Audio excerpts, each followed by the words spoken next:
The Dead Woman's Photograph. Virgil Hoyt is a photographer's assistant up at St. Paul and a man of a good deal of taste. He has been in search of the picturesque all over the West and hundreds of miles to the north in Canada, and can speak 3 or 4 Indian dialects and put a canoe through the rapids. That is to say, he is a man of an adventurous sort and no dreamer. He can fight well and shoot well and swim well enough to put up a winning race with the Indian boys, and he can sit all day in the saddle and not dream about it at night. Wherever he goes, he uses his camera. The world, Hoyt is in the habit of saying to those who sit with him when he smokes his pipe, was created in 6 days to be photographed. Man, and especially woman, was made for the same purpose. Clouds are not made to give moisture, nor trees to cast shade. They were created for the photographer. In short, Virgil Hoyt's view of the world is whimsical, and he doesn't like to be bothered with anything disagreeable. That is the reason that he loathes and detests going to a house of mourning to photograph a corpse. The horribly bad tastes of it offends him partly, and partly he is annoyed at having to shoulder, even for a few moments, a part of someone's burden of sorrow. He doesn't like sorrow, and would willingly canoe 500 miles up the cold Canadian rivers to get rid of it. Nevertheless, as assistant photographer, it is often his duty to do this very kind of thing. Not long ago, he was sent for by a rich Jewish family at St. Paul to photograph the mother, who had just died. He was very much put out, but he went. He was taken to the front parlor where the dead woman lay in her coffin. It was evident that there was some excitement in the household, and that a discussion was going on. But Hoyt wasn't concerned, and so he paid no attention to the matter.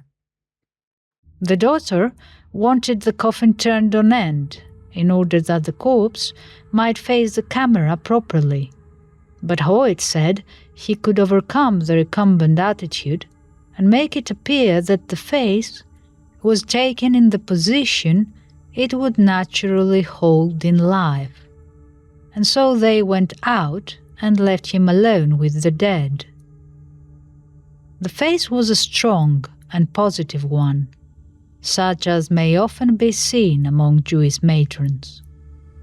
Hoyt regarded it with some admiration, thinking to himself that she was a woman who had been used to having her own way. There was a strand of hair out of place, and he pushed it back from her brow. A bud lifted its head too high from among the roses on her breast and spoiled the contour of the chin, so he broke it off. He remembered these things later very distinctly, and that his hand touched her bare face 2 or 3 times.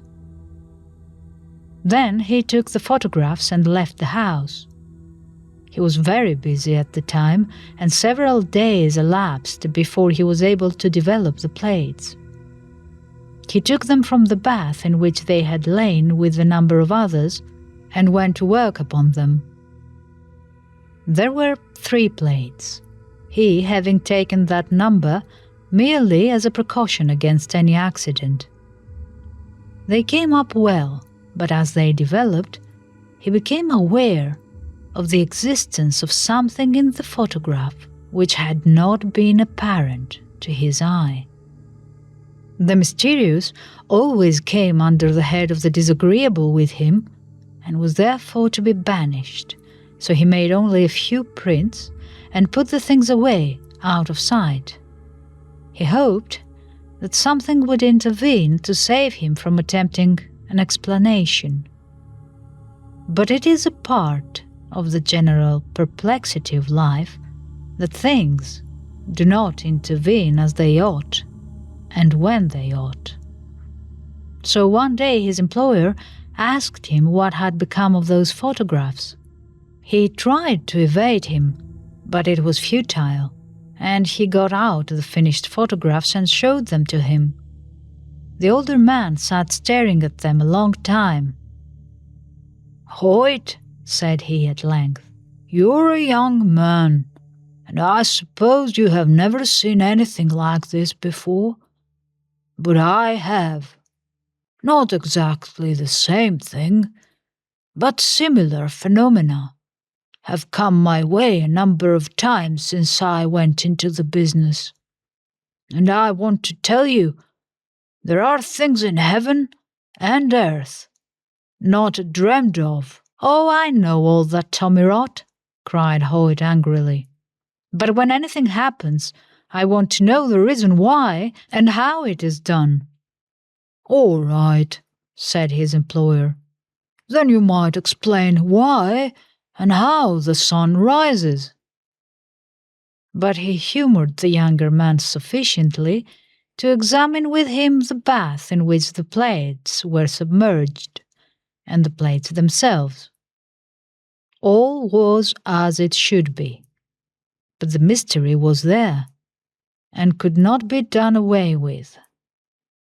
Hoyt hoped against hope that the friends of the dead woman would somehow forget about the photographs, but of course the wish was unreasonable, and one day the daughter appeared and asked to see the photographs of her mother. "Well, to tell the truth," stammered Hoyt, "those didn't come out as well as we could wish." "But let me see them," persisted the lady. "I'd like to look at them anyway." "Well, now," said Hoyt, trying to be soothing, as he believed it was always best to be with women. To tell the truth, he was an ignoramus where women were concerned. "I think it would be better if you didn't see them. There are reasons why." He ambled on like this, stupid man that he was, and of course the Jewess said she would see those pictures without any further delay. So poor Hoyt brought them out and placed them in her hand, and then ran for the water pitcher, and had to be at the bother of bathing her forehead to keep her from fainting. For what the lady saw was this: over face and flowers and the head of the coffin fell a thick veil, the edges of which touched the floor in some places. It covered the features so well that not a hint of them was visible. "There was nothing over mother's face," cried the lady at length. "Not a thing," acquiesced Hoyt. "I know, because I had occasion to touch her face just before I took the picture. I put some of her hair back from her brow." "What does it mean then?" asked the lady. "You know better than I. There is no explanation in science. Perhaps there is some in psychology." "Well," said the lady, stammering a little and coloring, "mother was a good woman, but she always wanted her own way, and she always had it too." "Yes?" "And she never would have her picture taken. She didn't admire herself. She said no one should ever see a picture of hers." "So," said Hoyt meditatively. "Well, she's kept her word, hasn't she?" The two stood looking at the pictures for a time. Then Hoyt pointed to the open blaze in the grate. "Throw them in," he commanded. "Don't let your father see them. Don't keep them yourself. They wouldn't be good things to keep." "That's true enough," said the lady slowly, and she threw them in the fire. Then Virgil Hoyt brought out the plates and broke them before her eyes. And that was the end of it, except that Hoyt sometimes tells the story to those who sit beside him when his pipe is lighted.